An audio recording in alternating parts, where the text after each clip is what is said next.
I never imagined the most agonizing pain of my life would come not from illness or death, but from the mouth of my own daughter.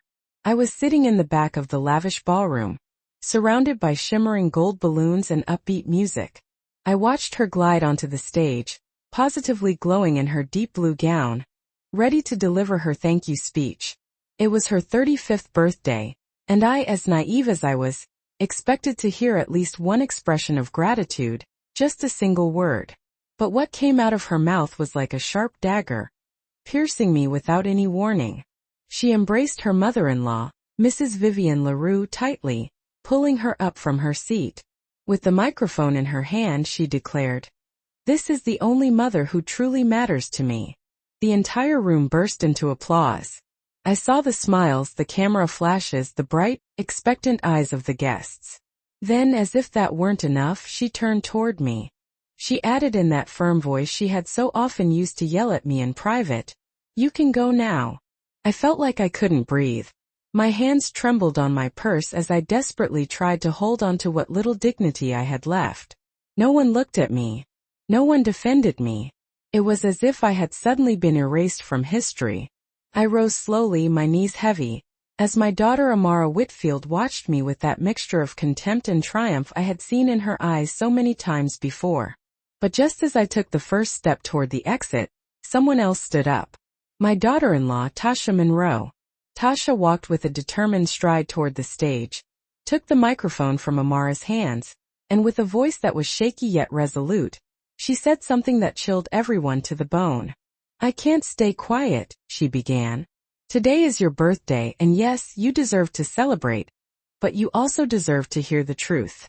The silence that followed was so thick you could cut it with a knife. Even the background music seemed afraid to continue. Guests exchanged uneasy glances, marked by that discomfort that only appears when they sense something sacred is about to be broken. Amara, clearly confused, tried to reclaim the microphone, but Tasha held it with both hands as if her life depended on it. "You have always looked down on me," Tasha continued. "You've made me feel less than. You've treated me like I wasn't worthy to stand by your side. But you know what? The real mother here isn't the one who applauds your vanity, or the one who smiles for the cameras. The real mother is the one who was with you since you were born. The one who took care of you, the one who sacrificed her life for you. And that woman is standing there while you throw her out of your party as if she were trash." A murmur of astonishment rippled through the room. Paralyzed, I could barely believe what I was hearing. My daughter-in-law, whom I had always viewed as distant, as a stranger to my struggles, was the only one who dared to say out loud what no one else wanted to acknowledge. Amara turned pale. She tried to laugh, to pretend this was all a misunderstanding. "What are you saying?" she stammered. "This isn't the time for your dramatics." But the damage was already done. The attention was no longer on her. It was on me. For the first time in years, people looked at me directly, as if remembering that I existed, that I was more than just a shadow in my daughter's life. I don't know how long that silence lasted. For me, it felt like an eternity. I could only hear my heart beating loudly, desperately, pounding in my temples. And then I understood that public humiliation, which I had believed to be my end, was actually the beginning. I left the ballroom that night with my face held high and my eyes dry. There were no tears that could wash away the wound, but there was a resolution beginning to form within me. Something had ignited in my gut. I couldn't keep letting my daughter, the child for whom I had given my life, destroy me over and over again. The cold night air hit my face as I crossed the threshold. I hugged myself and remembered every sacrifice. The sleepless nights caring for her when she was sick. The times I gave up my own dreams to support hers. The years of silence so as not to embarrass her in front of anyone. All of that was reduced to a gesture, to words of contempt spoken into a microphone. As I walked toward my house, I knew nothing would ever be the same. My daughter had sealed our fate with those words. But my daughter-in-law, with her unexpected confession, had opened a crack in that family's perfect facade. A crack I intended to widen until everything collapsed. Because if she had the courage to speak, I would have the courage to act. That night, alone in front of the mirror, I repeated the words I hadn't dared to say in the ballroom. I am not going away. I am not giving up. And that is how it all began. People often believe that the love between a mother and daughter is indestructible, like a bond that neither time nor circumstance can break. I believed it too. Perhaps that is why the pain I feel now is so unbearable, because I gave my whole self to a lie that slowly crumbled away. When I think of my daughter's early years, my memory is tinted with tenderness. I remember her as a newborn with those big dark eyes looking up at me as if I were her entire world. I spent hours holding her in my arms, singing improvised lullabies while exhaustion burned in my back. I didn't care. In every smile, in every first babble, I found a reason to keep breathing.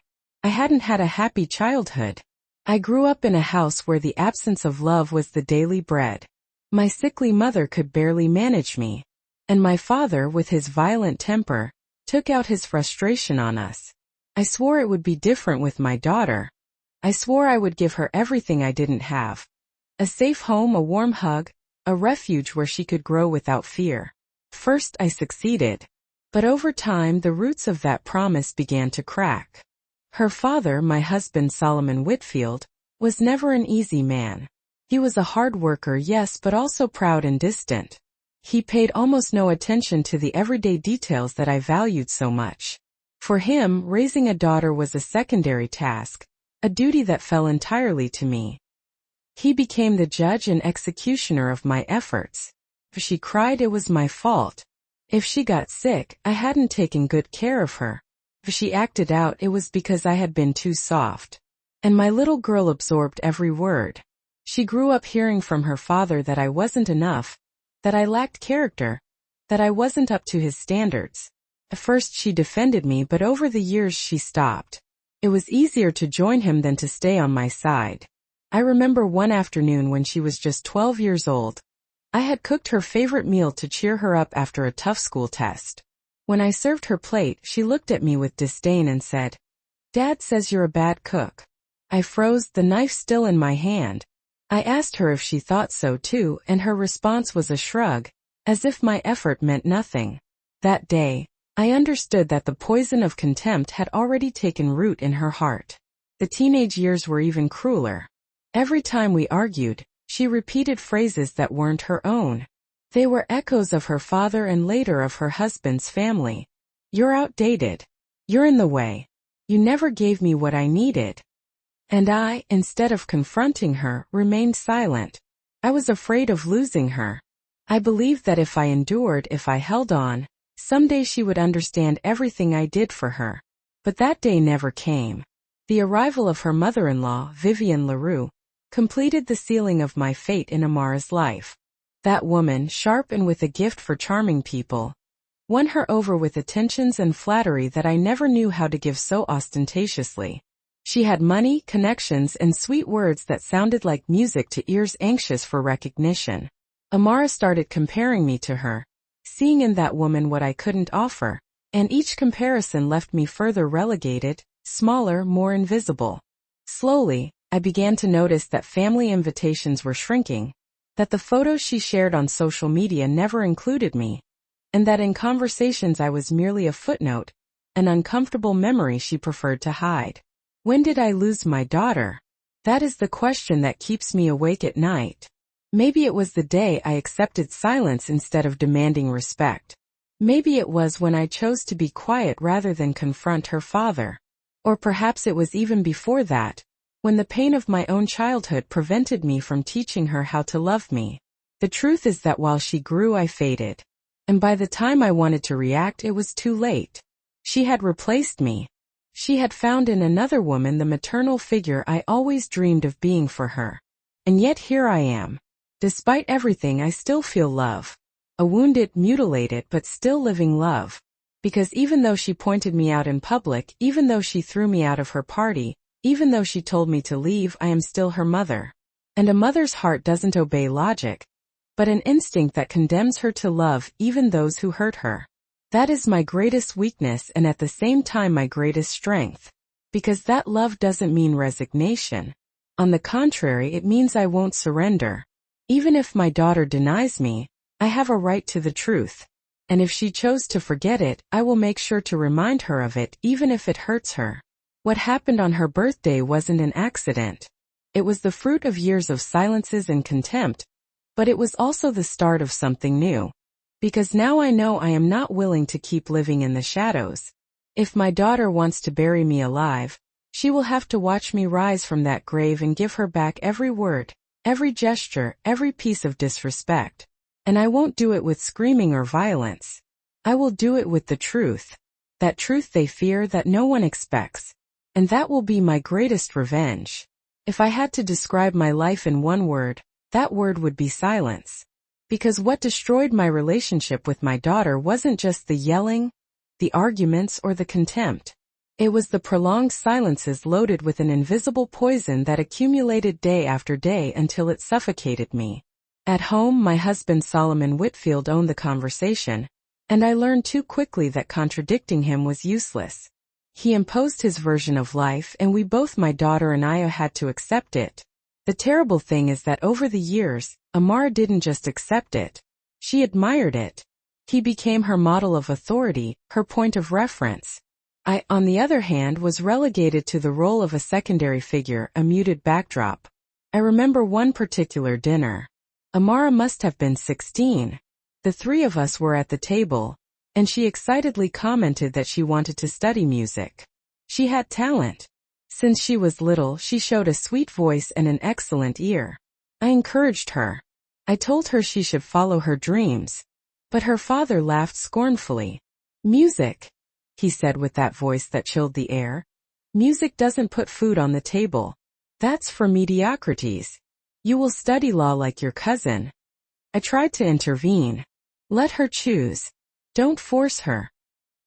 He fixed his gaze on me, and before I could say anything else, my daughter interrupted me. "Dad is right. You don't understand."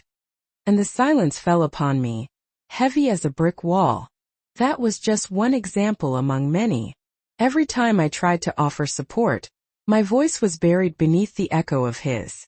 She grew up convinced that my words were worthless. She learned that her father held the absolute truth and that I was merely a murmur, background noise that could be ignored. But eventually that role was taken by someone else, her mother-in-law. When Amara met the man who would become her husband, Desmond LaRue, I thought life would take a new course, maybe an opportunity to find a love that would soften her. However, what I found was another long shadow that displaced me even further. Desmond's mother, Vivian, presented herself as a confident, elegant, charming woman. From the first moment, my daughter was captivated by her. I remember Vivian's first visit to our house. She arrived with a bouquet of imported flowers and sweet words that sounded fake to me from the start. Even so, Amara hugged her enthusiastically, and as soon as Vivian left, commented, "Did you see how amazing she is? She understands me like no one else." I smiled, though something inside me was tearing apart. That "like no one else" was a cruel reminder that I had never managed to occupy the place she needed. The silences became even more painful. After that day, Amara started spending more time with her mother-in-law than with me. She consulted Vivian first about any important decision. When she had problems, she ran to seek her advice. I stayed on the sidelines, waiting in vain for her to include me, to let me be a part of things. But all I received were cold silences, glances that passed right over me, and short phrases that shut down the conversation. The humiliations came later, almost without my noticing. Comments made in a loud voice in front of other people. "My mother-in-law always has the right words. You wouldn't understand, Mom. She knows how to plan a party, not like you. I feel more like her daughter than yours." Each phrase was a knife, and I swallowed it in silence. I didn't want to confront her. I didn't want to push her further away. I believed that if I endured, if I stayed close, she would open her eyes someday. But time showed me I was wrong. Silence became a habit. I would visit her, and she would barely speak to me. I would accompany her to events, and she would relegate me to a corner. In family photos, I was the figure cropped at the edges. I didn't even realize that she was gradually erasing me, until it became obvious that I was a stranger in my own life. The worst part was that I started to believe her. There came a point when I myself thought I didn't deserve to be there, that perhaps it was true I hadn't been enough, that my mistakes had weighed more than my successes.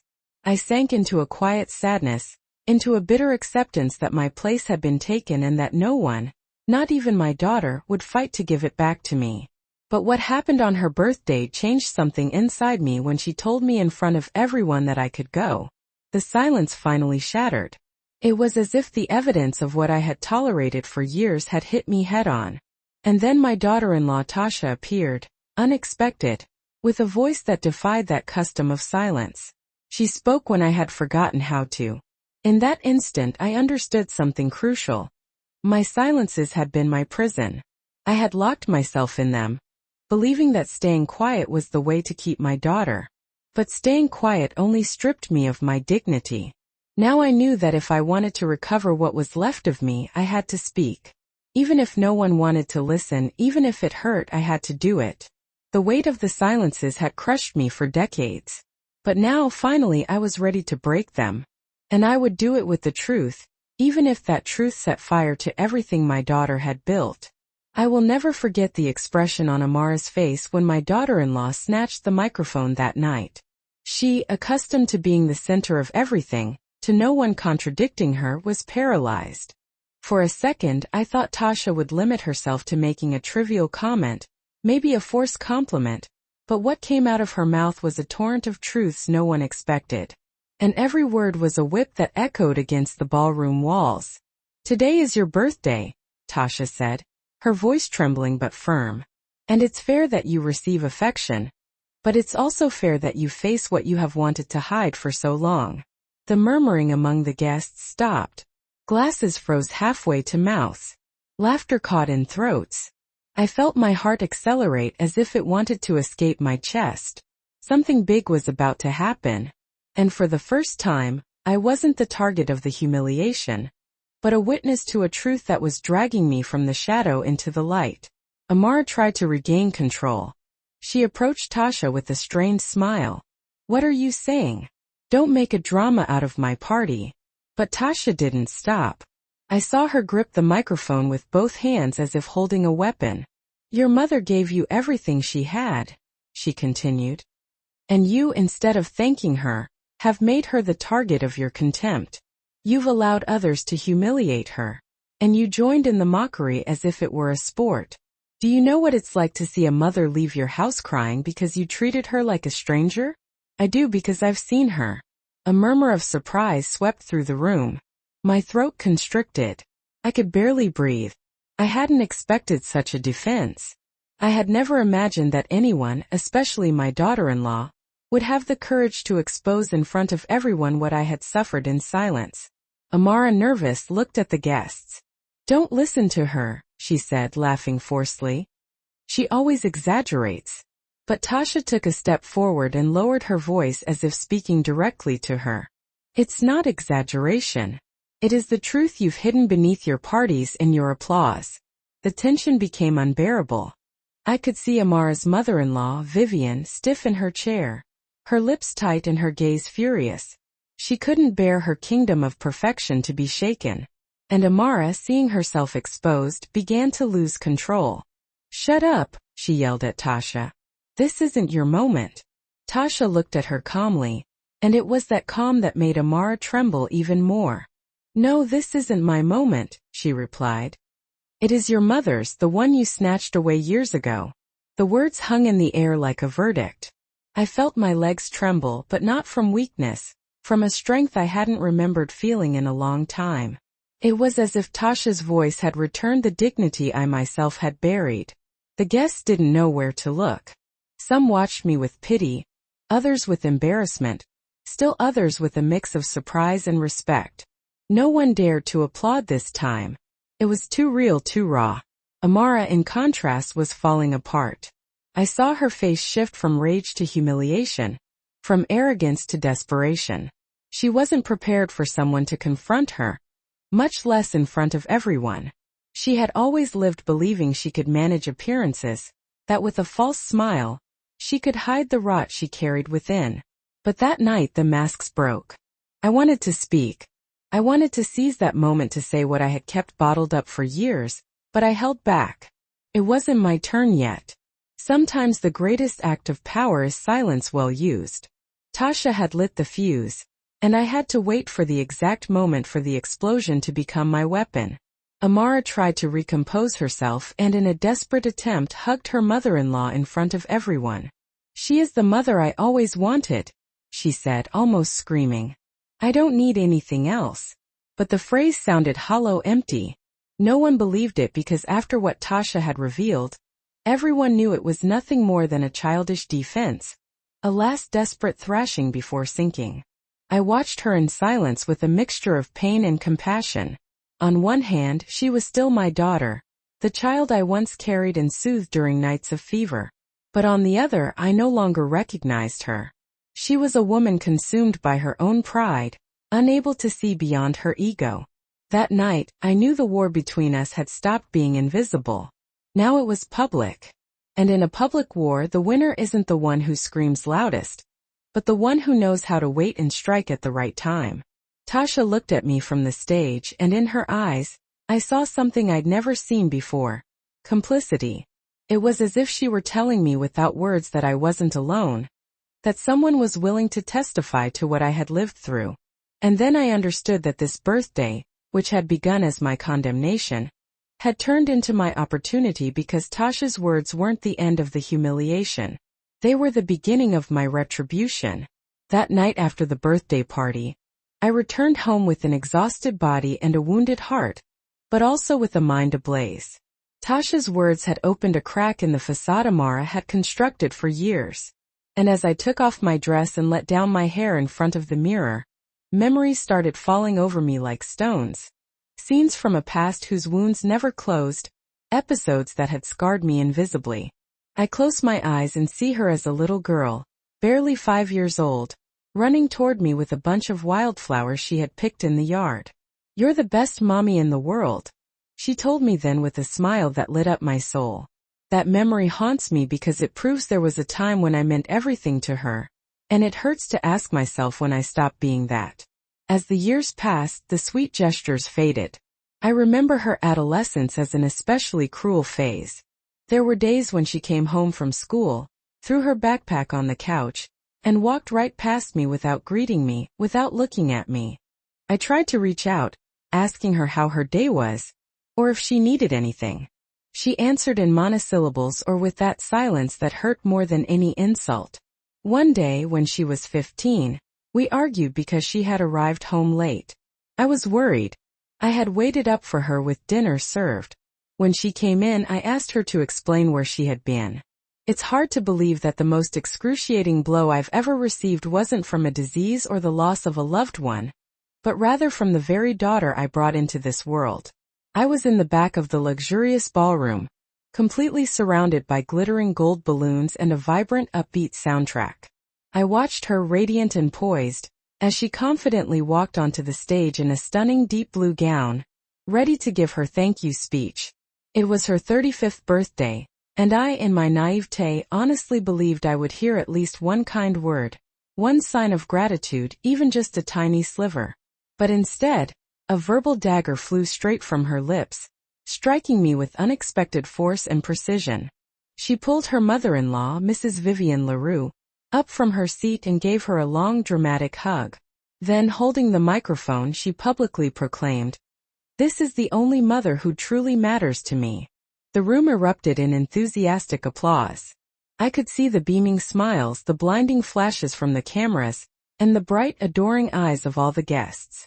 But then, to add insult to injury, she pivoted in my direction and, using that same sharp, commanding tone she had always reserved for private scoldings, flatly said, "You can go now." The breath caught in my throat.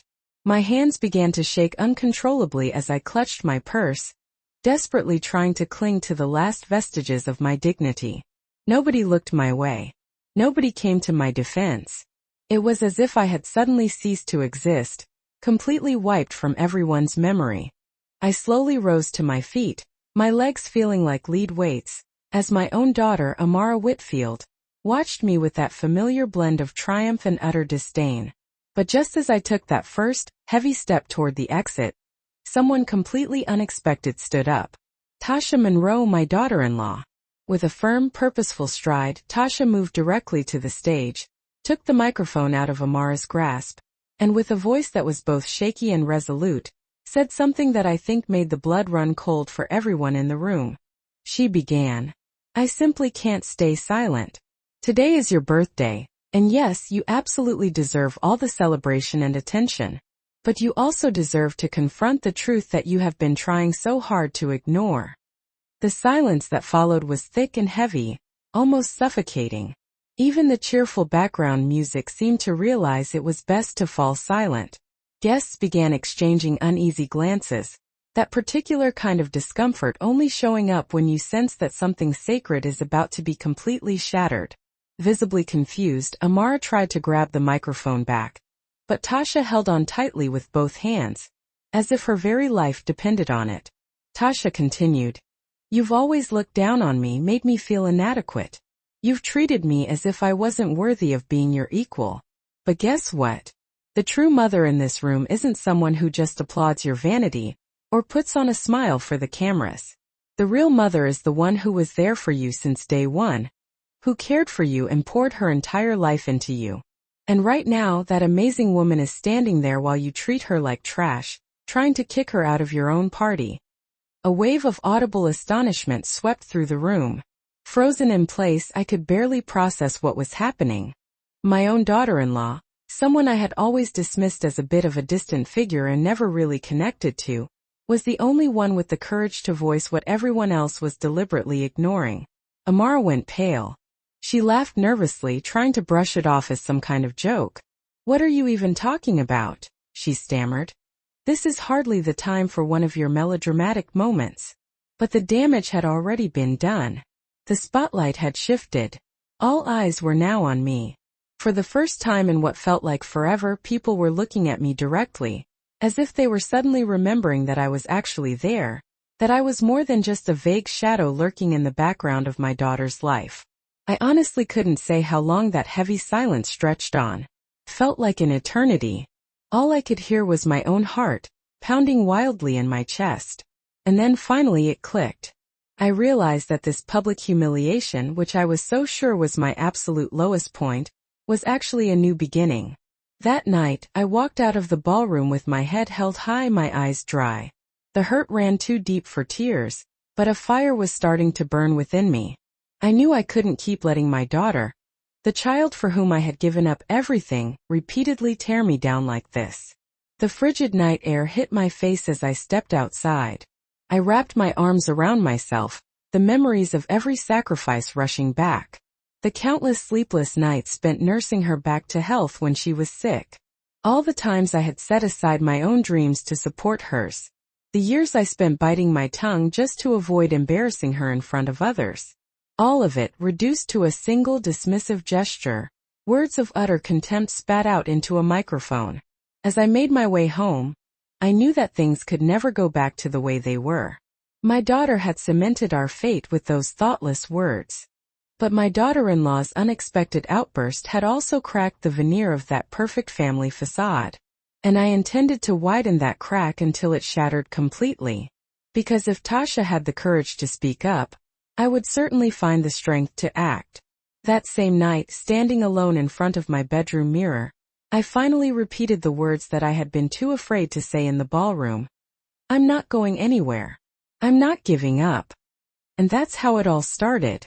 There's a common belief that the bond between a mother and daughter is unbreakable, an eternal connection that can weather any storm. I used to believe that too. And maybe that's why the pain I'm feeling right now is so incredibly intense.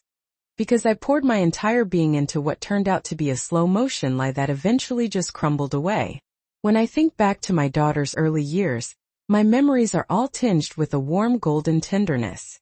I remember her as a tiny newborn, those big dark eyes gazing up at me as if I was her entire universe. I spent hours cradling her in my arms, humming made-up lullabies while my back screamed in exhaustion. But I didn't care. Every single smile, every little coo and gurgle, gave me a reason to keep going. I didn't exactly have the happiest childhood myself. I grew up in a home where love was always in short supply. My mother was always sick and barely had the energy to take care of me. My father had a nasty temper and regularly took out his frustrations on both of us. I vowed things would be different for my daughter. I promised myself that I'd give her everything that I never had. A safe and loving home, a warm embrace, and a sanctuary where she could grow up without fear. And for a while I actually succeeded. But as time went on, cracks began to appear in the foundation of that promise. Her father, my husband Solomon Whitfield, was never the easiest person to deal with. He was a hard worker, sure, but he was also incredibly proud and emotionally distant. He didn't pay much attention to the everyday details that I treasured so much. For him, raising a daughter was a secondary consideration, a task that primarily fell to me. In his eyes, I was always being judged. If she cried, it was automatically my fault. If she caught a cold, I obviously hadn't taken good enough care of her. If she acted out, I was probably being too lenient. And my little girl absorbed it all. She grew up constantly hearing her father say that I wasn't good enough, that I lacked the necessary strength and character, that I simply didn't measure up to his impossible standards. At first, she would defend me, but as the years went by, she gradually stopped. It became easier to side with him than to stand up for me. I remember one afternoon when she was around 12 years old. I had made her favorite meal, trying to cheer her up after she had a really tough test at school. As I set her plate in front of her, she looked at me with what I can only describe as utter disdain and said, "Dad says you're a terrible cook." I froze, the knife still in my hand. I asked her if she felt that way too, and she just shrugged, acting as if my efforts meant absolutely nothing. That was the day I realized that the poison of contempt had already taken root in her heart. The teenage years were even worse. Every time we argued, she would throw phrases back at me that weren't even her own. They were just echoes of her father and, later, of her husband's family. "You're so out of touch. You're just in the way. You never give me what I actually need." And instead of confronting her, I remained silent. I was too afraid of losing her. I convinced myself that if I just endured it, if I held on long enough, someday she would finally understand everything that I had done for her. But that day never came. Then her mother-in-law, Vivian LaRue, came into the picture, sealing my fate in Amara's life. That woman was incredibly sharp and knew exactly how to charm people. She lavished Amara with the kind of attention and over-the-top flattery that I just never knew how to provide. She had money, connections, and could spin words like pure gold, which was like music to Amara's ears, always craving approval and validation. Amara started constantly comparing me to Vivian, seeing in her everything that I supposedly lacked. And with each comparison, I was pushed further into the background, feeling smaller and more insignificant. Slowly, I started to notice that the family invitations were dwindling. The photos she posted on social media never included me. In conversations, I was just an afterthought, an embarrassing reminder she preferred to keep hidden. So when exactly did I lose my daughter? That's the question that still keeps me up at night. Maybe it was on that day I decided to swallow my pride and accept the silence instead of demanding the respect I deserved. Maybe it was when I chose the easy route and kept the peace instead of confronting her father.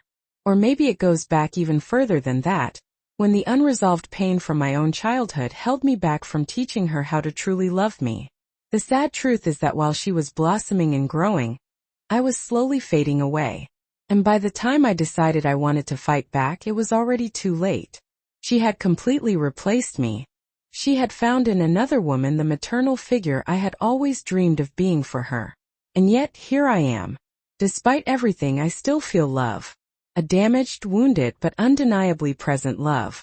Even after she publicly humiliated me, even after she kicked me out of her party, even after she told me to leave, I'm still her mother. A mother's heart doesn't follow logic. It operates on instinct, compelling her to love even those who hurt her the most. It's both my greatest weakness and my greatest strength, because that love doesn't mean I'm giving up. On the contrary, it means I'm more determined than ever. Even if my daughter wants to disown me, I still have a right to the truth. And if she chooses to forget it, I'm going to make absolutely sure that she remembers even if it hurts. What happened at her birthday party wasn't just some random occurrence. It was the culmination of years of pent-up silence and simmering contempt, but it was also the dawn of something new. Now I know that I can't keep living in the shadows. If my daughter wants to bury me alive, she's going to have to watch me claw my way out of that grave and throw every hateful word, every dismissive gesture, every single act of disrespect right back in her face. And I won't do it with shouting or violence. I'll do it with the truth they're all so afraid of, the truth nobody expects. And that will be my ultimate revenge. If I had to sum up my life in a single word, it would be silence. Because the thing that destroyed my relationship with my daughter wasn't just the screaming matches, the bitter arguments, or the blatant contempt. It was those drawn-out silences, pregnant with an invisible poison that built up day after day until it eventually suffocated me. In our home, my husband Solomon Whitfield controlled every single conversation. I learned very quickly that challenging him was pointless. He forced his worldview on everyone, and both my daughter and I were expected to accept it without question. And the truly awful part is that, over the years, Amara didn't just accept it. She actually admired it. He became her gold standard for authority, the person she looked up to. I, on the other hand, was pushed to the sidelines, becoming a mere background figure. I remember one particular dinner. Amara must have been around 16. The three of us were sitting at the table when she announced, full of excitement, that she wanted to study music. She had genuine talent. She'd had a beautiful singing voice and a natural ear since she was a little girl. I was so supportive. I encouraged her to follow her dreams and pursue what made her happy. But her father just scoffed. "Music," he said, his voice laced with ice. "Music isn't going to put food on the table. It's a career for losers. You're going to study law just like your cousin." I tried to step in. Let her decide. Don't force her into something she doesn't want. He just glared at me, and before I could say another word, my daughter cut me off. "Dad's right. You just don't understand." And that was it. Silence crashed down on me, as heavy and unyielding as a brick wall. That was just one example, but there were so many others just like it. Every time I tried to offer encouragement or support, my voice was drowned out by his. She grew up convinced that my opinions were worthless. She learned that her father possessed the ultimate truth and that I was just a whisper, background noise to be ignored. But eventually, that role was filled by someone else, her mother-in-law. When Amara finally met the man she would eventually marry, Desmond LaRue, I was hoping that things would finally change, that maybe she'd find a loving relationship that would finally soften her a bit. But instead, I just found myself being overshadowed even further. Desmond's mother, Vivian, made a point of presenting herself as a confident, sophisticated, and incredibly charming woman. My daughter was completely smitten with her from the very beginning. I still remember Vivian's first visit to our home. She arrived with a massive bouquet of expensive imported flowers and words. It had been.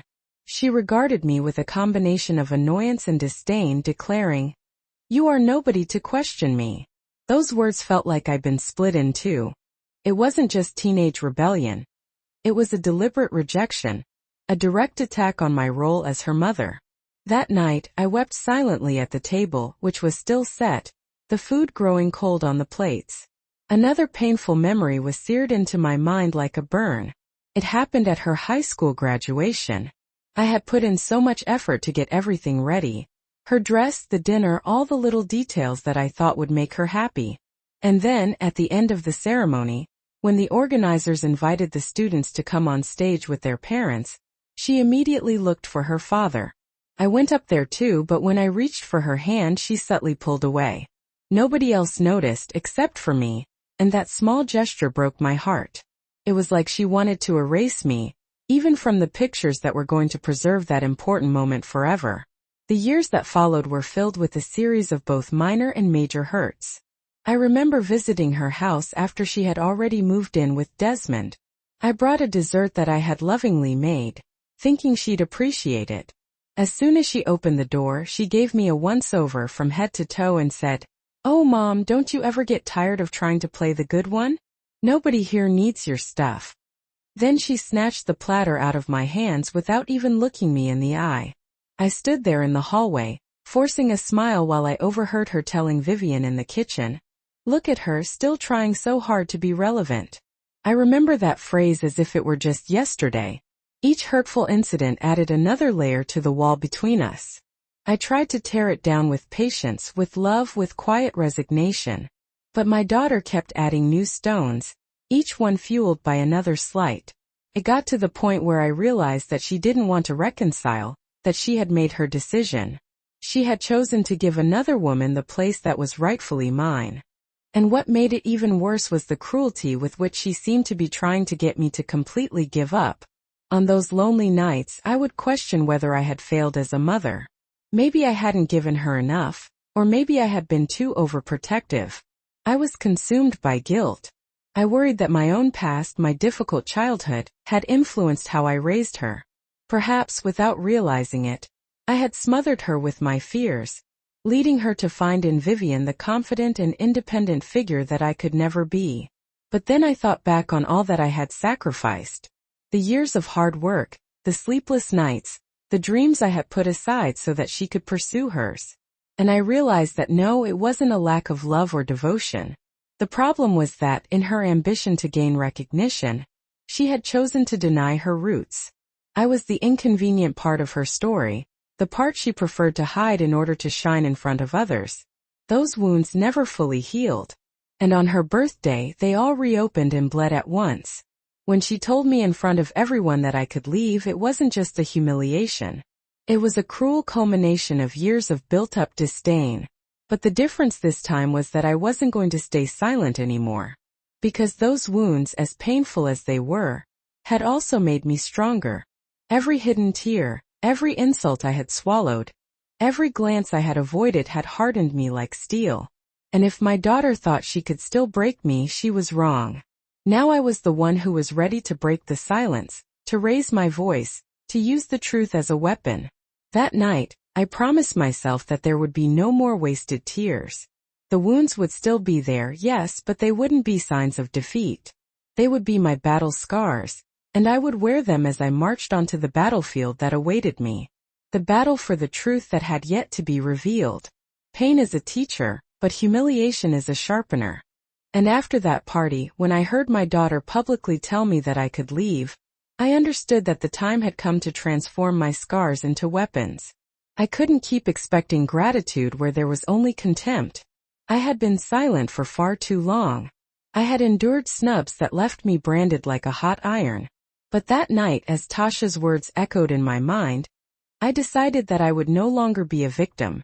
A plan started to take shape in my mind slowly and quietly. It wasn't the first time I had considered defending myself, but I had always lacked the courage. This time, however, anger was my fuel. I wasn't looking for reconciliation or tenderness anymore. I was seeking justice. The first thing I did was to open the drawers of my memory, the ones I had kept closed for fear of what I might find. I remembered that my husband Solomon Whitfield, before he died, had left behind a trail of financial secrets, questionable investments, and documents that he always kept hidden with suspicion. For years I had chosen not to look, not to ask, telling myself that it was men's business. But now I realized that those papers might hold my most powerful weapon. I began visiting the home office that had been left abandoned. The smell of dust and old paper filled the air as I sifted through yellowed folders, sealed envelopes, and contracts that I had never dared to read. At first I felt lost, like an intruder in my own home. But patiently I deciphered every line, every number, every signature.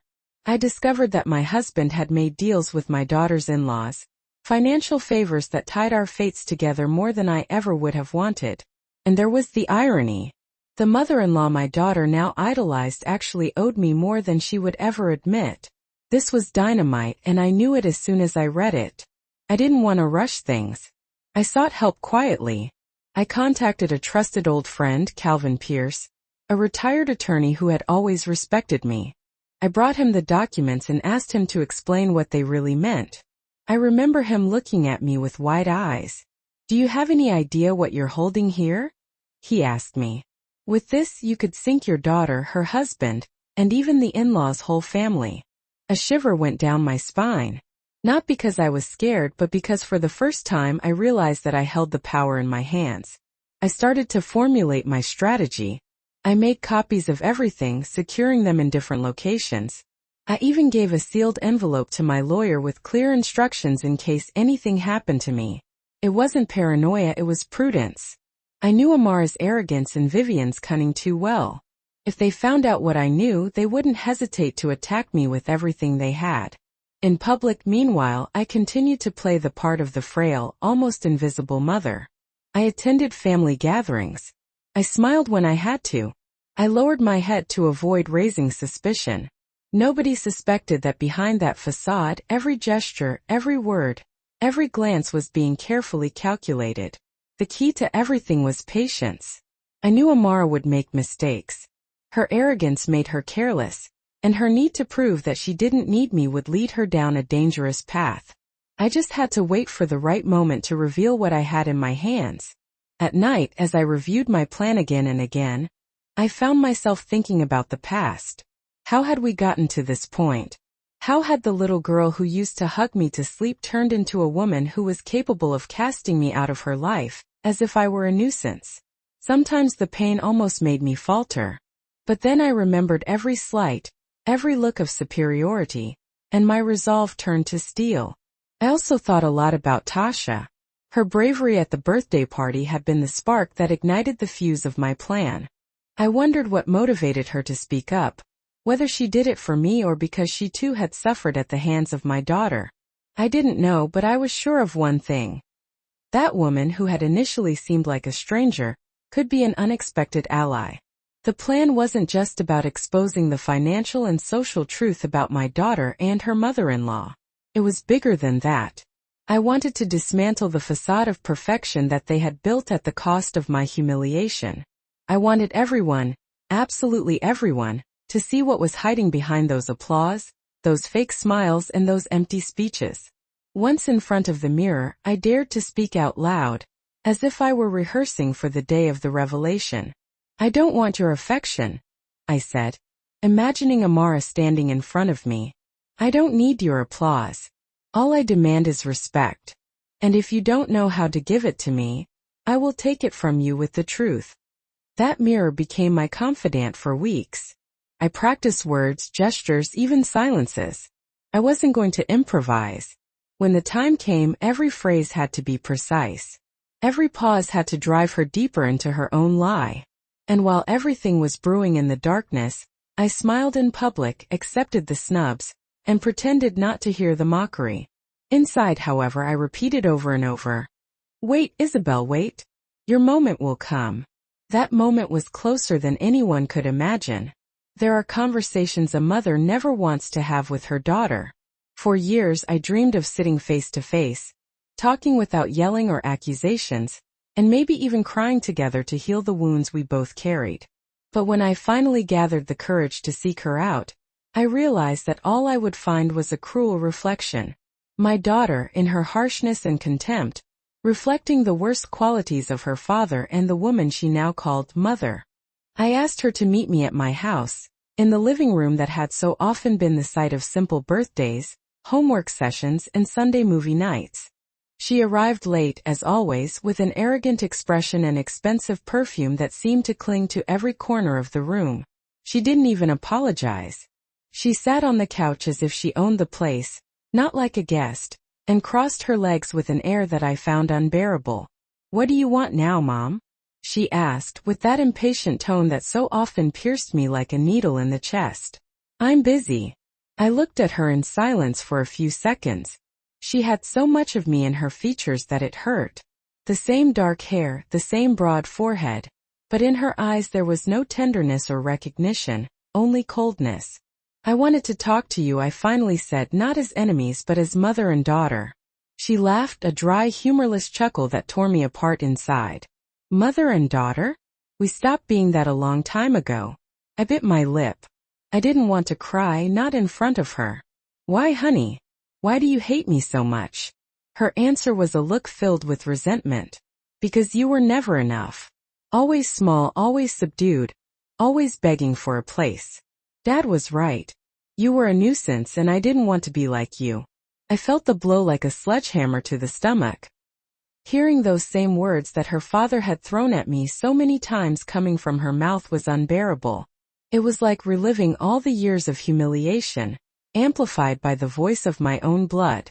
Everything I did was for you, I whispered, barely audible. I gave up my dreams, my life, so you could have what I didn't. And what good was it? She interrupted. You never gave me what I needed. Self-respect, pride. I found that with my other mother. She taught me to be strong, to not depend on anyone, to have presence. You, on the other hand, were always everyone's shadow. Her words made me tremble, but they also ignited something within me. Gifts? I said, raising my voice. You call trampling on your mother gifts? Erasing your history? That woman wasn't there for you during nights of fever. She didn't walk you to school in the rain. She didn't sell her belongings to buy you your textbooks. That woman only appeared once you were already successful, when it was easy to take credit. She looked away, uncomfortable for the first time, but her pride wouldn't let her back down. What's done is done. You chose to be invisible. Don't blame me for finding another figure who represents me better. I froze. It was confirmation that I had lost her, that no word, no memory, and no sacrifice could undo the wall she had built between us. However, something changed in me at that instant. I no longer felt sadness. I felt fury, a cold, calculated fury that didn't lead to shouting or pleading, but to the certainty that I had to move forward with my plan. She had made her decision to deny me. I would make mine to prove to her that not everything in life can be erased or replaced. All right, I said, standing up. If that's what you think, then there's nothing more to say. She smiled with that triumphant smirk that I knew too well. Finally, you understand. But she understood nothing, because while she thought she had defeated me, I already held the pieces that would collapse the castle of arrogance she had built with her mother-in-law. I walked her to the door. Before leaving, she turned and delivered one last blow. When I talk about my mother, I don't think of you. Get used to it. I closed the door softly, my heart ablaze. I leaned against the wood and let out a deep sigh. I didn't cry, not anymore, because instead of tears, what coursed through me was a new energy, an absolute certainty. She had given me the final reason not to stop. In that moment, I understood that my daughter had become a mirror of everything I hated. Her father's arrogance, her mother-in-law's manipulation, the coldness of power that was misunderstood. And I would no longer try to save her from herself. My mission was now different. To shatter that mirror and show it to her in front of everyone, even if it was the last thing I ever did. Because if she wanted to see me as a shadow, she would learn that shadows also know how to envelop everything until they choke out the light that thinks it's eternal. Just when I thought everything would remain confined to that private confrontation with my daughter, the unexpected voice of my daughter-in-law, Tasha, reappeared. She, who had ignited the first spark at that birthday party, returned with even greater force. And this time she didn't just speak for me. She spoke out against the entire facade that Amara and Vivian had constructed over the years. It happened at a family reunion, one of those events that seemed designed to display a perfect portrait. It was Amara and Desmond's wedding anniversary, and the event hall was decorated with a luxury that bordered on ostentation. Guests imported flowers, cameras capturing every gesture. I had decided to attend, not out of affection, but because I knew these occasions were the ideal stage for masks to crack. And I wasn't wrong. Amara's mother-in-law, Vivian, dressed in an elegant designer suit with a practiced smile, strutted around like a queen among the attendees. Amara followed her like a satellite, celebrating every word, every gesture, as if Vivian were the only sun illuminating her life. I sat in a corner, invisible as usual, but with my eyes wide open. I waited. It was then that Tasha, dressed simply but with the dignity of someone who needs no adornments, stood up from her table. Her clear voice called for silence. No one understood what was about to happen, but everyone obeyed. There are things that must be said, she began, because one cannot live eternally behind appearances. A murmur of discomfort ran through the room. Vivian arched her eyebrows, surprised. Amara paled, perhaps recalling the scene from her birthday. I, however, leaned forward, my heart pounding. I knew something big was about to erupt. You, Tasha continued, looking directly at Vivian, have played the role of the perfect mother, the unimpeachable woman, the figure everyone must admire for years. But I know what you're hiding. I know about the accounts you moved in silence, the shady business you dragged your son Desmond and consequently my husband Joshua into, and I also know how you manipulated my sister-in-law Amara, making her believe that you were the only mother she deserved. An icy silence invaded the ballroom. I saw Vivian's smile shatter, her face tightening with contained fury. Amara, desperate, tried to interrupt her. Stop it now. What are you trying to do with this? It's ridiculous.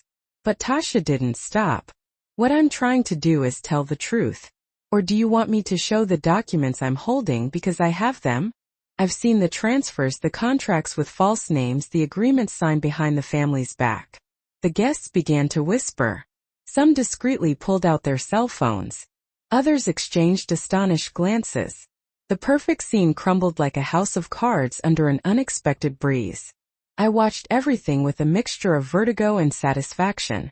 I hadn't lifted a finger, but my daughter-in-law was fighting the battle I had planned in silence. It was as if fate had placed an ally I never saw on my path, someone who had also suffered under that family's manipulations and was no longer willing to stay silent. Vivian finally stood up. Her voice, charged with anger, resonated in the hall. This is slander, a lie invented to destroy me. But her hands were shaking. That tremor was the clearest confession. She was afraid. Amara ran toward her, embracing her in front of everyone as if that gesture could protect her. Don't listen to her, she cried. It's just envy, a trap. However, her words no longer carried the same weight. No one listened to her with credibility.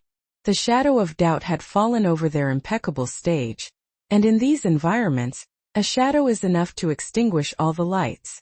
I, sitting silently, let everything happen. I didn't need to intervene. It was like watching a chessboard where, without moving my pieces, I saw the enemy's pieces fall one by one. When she finished, Tasha put down the microphone and walked out of the ballroom. She didn't seek my gaze. She didn't wait for applause or support. She simply left with the serenity of someone who has satisfied her conscience. When the door closed behind her, chaos erupted. Guests murmured. Others left with quick excuses, and reporters improvised headlines in their heads. Vivian tried to compose herself, but it was too late. Her image of perfection had been tainted, and Amara, with her eyes glassy with rage, looked at me as if all of this were my fault. In her gaze I read hatred, a hatred so deep it chilled my blood. But I also saw something else, fear. Because even if she wouldn't admit it, she knew that Tasha's words had substance. And what she didn't know was that I too was keeping documents, evidence, secrets that could finish sinking her. That night, returning home, I thought about Tasha's courage. She had taken a step that I still hadn't dared to take. I wondered if she had done it only for personal revenge or if, in some way, she had also done it for me. It didn't matter. The truth is that her voice had opened a door that no one could close now. The family war had stopped being a private whisper. Now it was exposed, bleeding in front of everyone. And I, who had lived for years under the weight of silence, understood that my moment was near. Because when the truth starts to come out, there's no stopping it. All my life I had dreaded public stages. I was always the woman who stayed on the sidelines, who avoided being the center of attention, who preferred to support others from the shadows instead of claiming her own space. But that night, walking into the hall, which was packed with business partners, friends, and relatives, I knew that I couldn't hide any longer. The murmuring was deafening, a mix of curiosity and anxiety. Since Tasha's confession weeks earlier, nothing had been the same. Everyone was waiting for explanations. Everyone wanted to see how the drama that no one could ignore would end. And amidst those expectant gazes, I found myself on a stage with a folder tucked under my arm that weighed more than any memory. That folder contained not just papers, but decades of silences, humiliations, and wounds that were now being transformed into my only language of justice. I took a deep breath and surveyed the scene.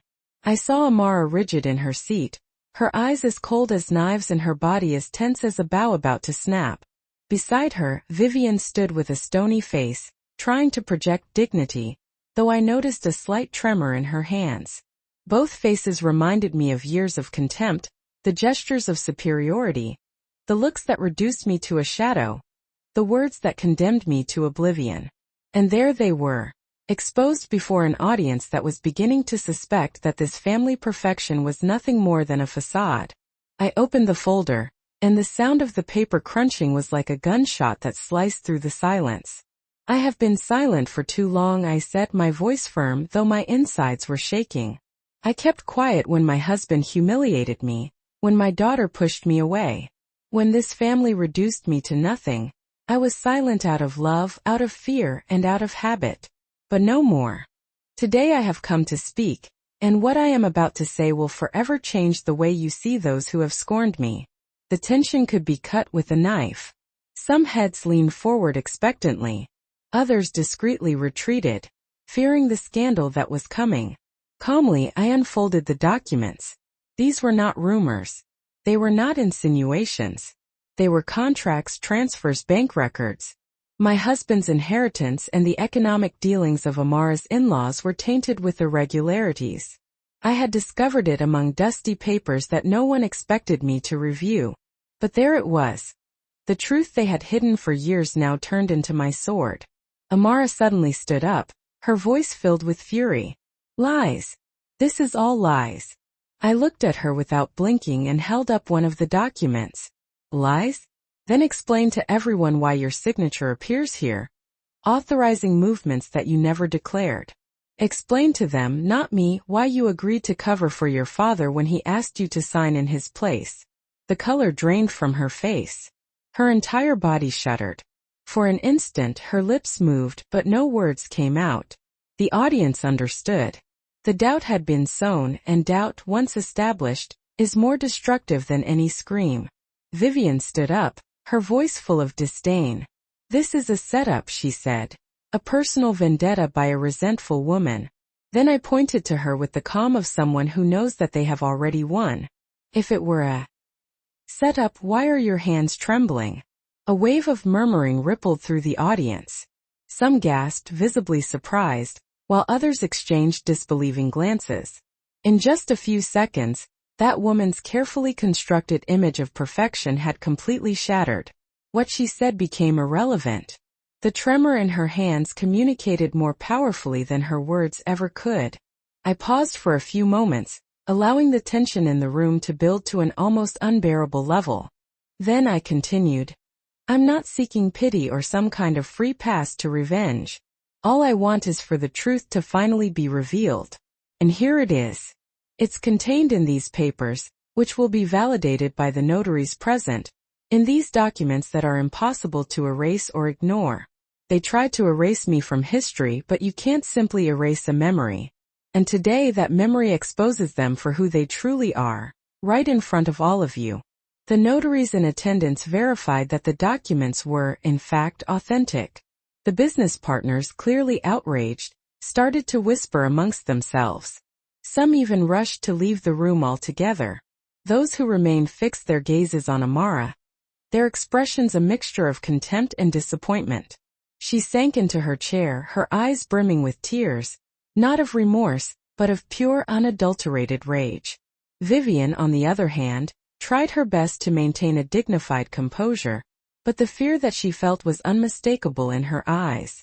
She knew that her carefully constructed facade had completely crumbled. I closed the folder and placed it on the table with a distinct thud, as if to say, "Everything that needed to be said has been said." I didn't need to shout or raise my voice. My calm, measured tone was far more devastating than any desperate screaming they could have mustered. I began to walk toward the exit, leaving behind a room buzzing with whispers, looks of accusation, and the resonating echo of a truth that could no longer be suppressed. Before I left, I turned back one last time. I looked at my daughter, who was slumped in her seat, her face hidden in her hands. My voice was clear, steady, and resolute as I spoke. "I didn't leave, and I will never truly leave you. I am your mother, even if you choose to deny me, even if you harbor hate for me, and my voice will always be there to haunt you." And with that I walked out the door. Outside, the night air was cold, but I felt a flame burning within me, in my chest, one that would never be extinguished. The feeling wasn't exactly joy, and it wasn't exactly peace either. It was justice. A justice that had been a long time coming, years even, but had finally arrived with the force of a thunderclap. The night following that public confrontation was the first in many years that I slept soundly through the entire night, without waking up in fear. I didn't dream of yelling or contempt or of scenes where my daughter turned her back on me. I didn't dream at all. And that complete emptiness was more refreshing and restorative than any illusion could ever be. But when I woke up, I realized that there was one more step that I needed to take. I had exposed my daughter and her mother-in-law for who they truly were. I had restored the truth to its rightful place, the place from which they had stolen it. But I still had to make a decision about what I was going to do with everything that remained. My inheritance, my name, my legacy. For many years, for decades even, I believed that those assets were something distant from me, that they all belonged to my husband, and that my role was simply to be the invisible caretaker who kept everything in order. But now in my hands I held the deeds, the accounts, the contracts that proved that a significant portion of that fortune, directly or indirectly, rightfully belonged to me.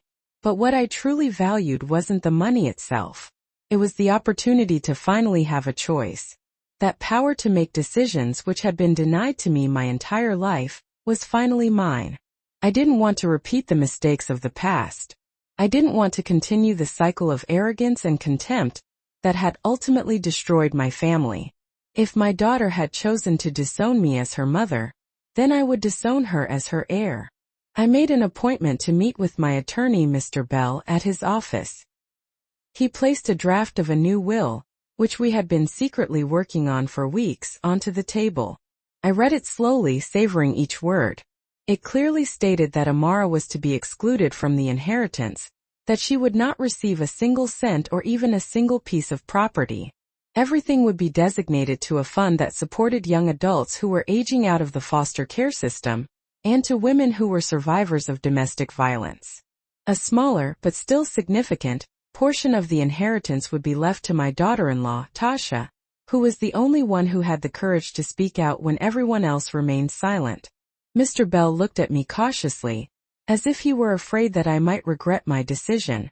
"Are you absolutely sure about this?" he asked. I nodded my head firmly.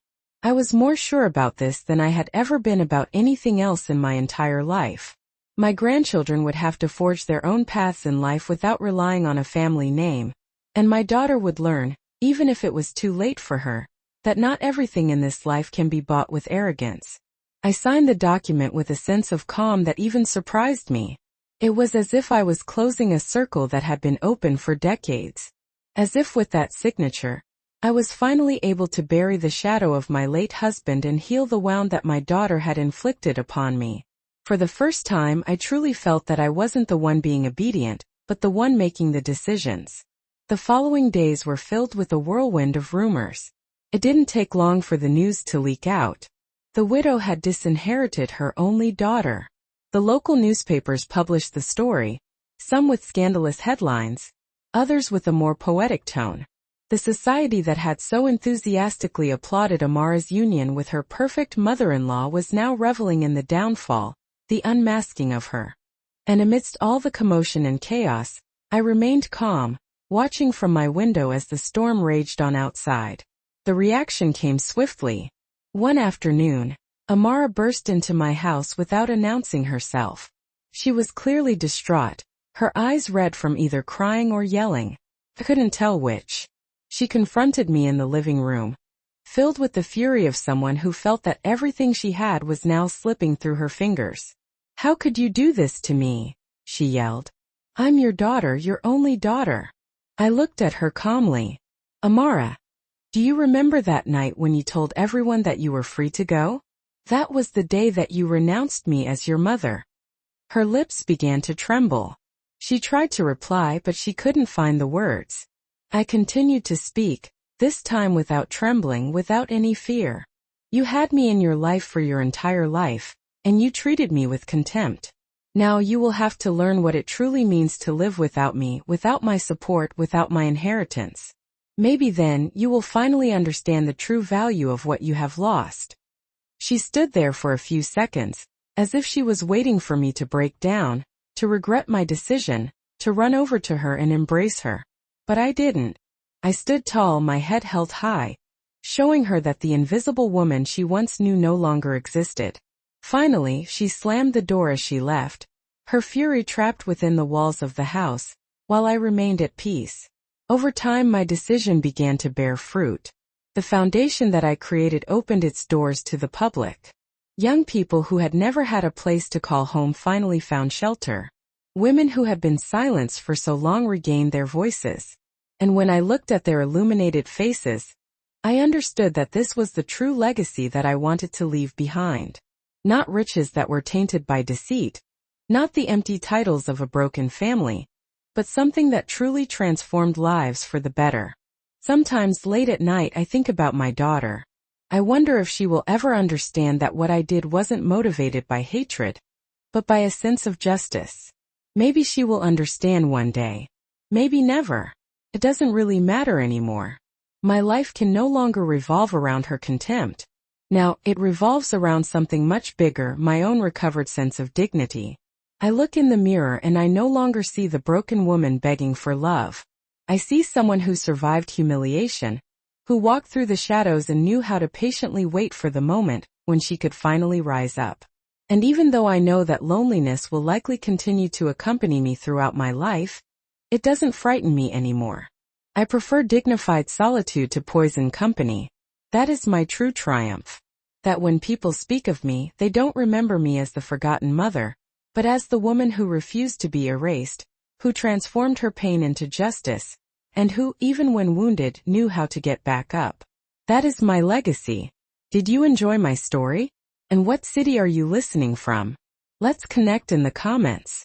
If you enjoyed the story, you can support me by sending a super thanks, which will help me continue to bring you more stories like this. Thank you so much for your sweet support. I'm looking forward to reading your comments on the story. On the screen you can now see 2 new life stories that I highly recommend. There's so much more to discover on my channel. Don't forget to subscribe. See you in the next life story.